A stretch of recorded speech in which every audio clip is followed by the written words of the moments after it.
Hello, my name is David Lehman and welcome to my channel As the Key Turns.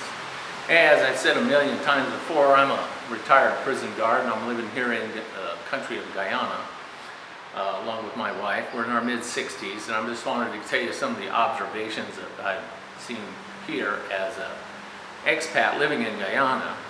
Right now we have the largest American armada right off the coast here.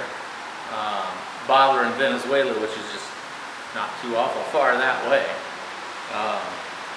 You got to think about what's really going on. Mexico imports a lot more drugs into the United States than Venezuela does by sea. So I know I'm being lied to in the American press, but I really don't know what for, why, what's the purpose, why are they lying to us? Now, I brought this up to a guy that I know who owns a hardware store. It's like 5 of them here in the area. And his take was, Guyana has the largest oil reserves now possibly in the world. And ExxonMobil and some other people have come here and made a really great deal for them. They cheated the hell out of the Guyanese.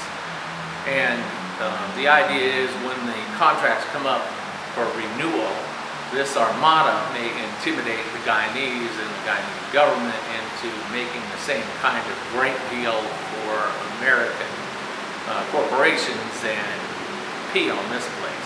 Now this place here is growing like, you can't believe it. 1 year here is an enormous difference. I think 5 years from now, this highway here that I live right next to is just going to be crowded to the point where we can't even move anymore. This is just a few days before Christmas. Here, I'll show it to you, I think. And this is what I'm looking at. This is just normal traffic going by my road here. There's a traffic jam every single night and has been for months. Every single night there's a traffic jam. Place is growing by leaps and bounds. I'm seeing construction going on like nothing before. I think they're built like 100,000 houses in the last 3 or 4 years. Some incredible amount. So things are changing. The stuff I used to talk about that happened 40 years ago when me and my wife got married are inconceivable to these 20-year-olds that are walking around here now. They just burn them? Who's burning? He's somebody from ancient history. And nobody knows who he is, or the restrictions they put on food and everything. Although, having said all of that, for 2 days the water didn't work here. And for almost an entire day the power was out here.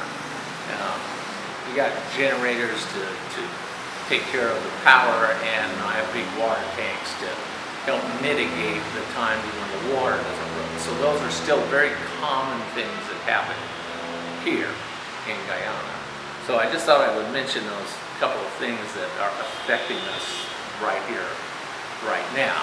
Now another thing I wanted to mention too, and it seems to be the whole world is about this, or at least the Western world, is,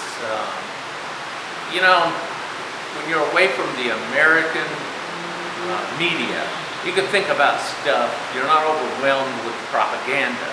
Think about it. Putin can't beat up a little bitty country in Eastern Europe, and yet he's a threat to the Western alliance. Really?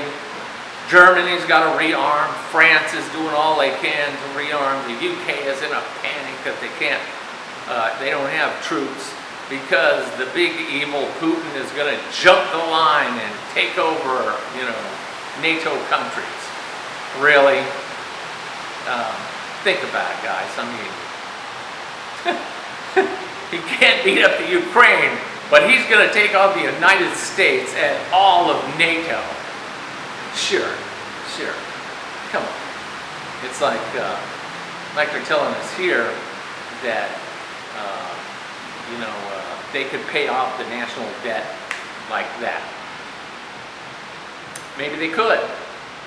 I think what's going on here, and what somebody has told me is, I was like, why are the people here in Guyana all of a sudden they've got all these cars Like just in the last 3 years, it's just enormous amounts of cars have appeared. Why is that? Well, the government's giving them free land at a big discount. Then they take the free land at a big discount, and they do have a little mortgage on it, but it's not much. So then they borrow against it, and then they go and buy a fancy car or something, because here in Guyana, having a car, even if it's a 20-year-old car, or like my brother-in-law who has a 25-year-old, well, he has a car that they stopped making over 25 years ago, and it's still on the road today. Man, the Japanese used to make a great car, I'm telling you.